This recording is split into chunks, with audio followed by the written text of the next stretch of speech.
Prvo bih krenuo od onoga što nas je spojilo, aflatoksin i mlijeko. Dakle, situacija je sljedeća. Mogu da vam potvrdim da smo identifikovali sve uzročnike pojave aflatoksina u mlijeku, da smo prečistili sve linije, dakle da nemamo više problem ni jednog jedinog proizvođača mlijeka koji kreira problem u preradi mlijeka, da je tržište mlijeka u Crnoj Gori u potpunosti stabilizovano i da je bezbjedno.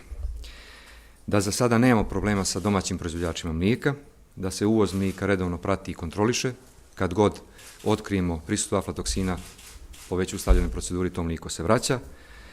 Ono što imamo kao dilemu jeste da zbog upravo učestalosti u vraćanju jedne serije mlijeka razmišljamo o tome da privremeno zabranimo uvoz sirovog mlijeka koji se prerađuje dalje u Crnoj Gori.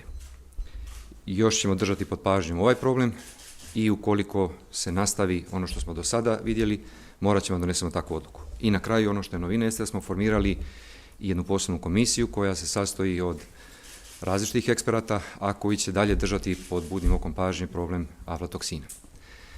Moje zadovoljstvo je toliko veće što, koliko vidim, Crna Gora je jedina zemlja regiona koja je u potpunosti do kraja riješila ovaj problem i mi sada u ovom momentu, koliko bismo opet imali neku pojavu, ponovo bismo se vratili na uvoz problema iz inostranstva.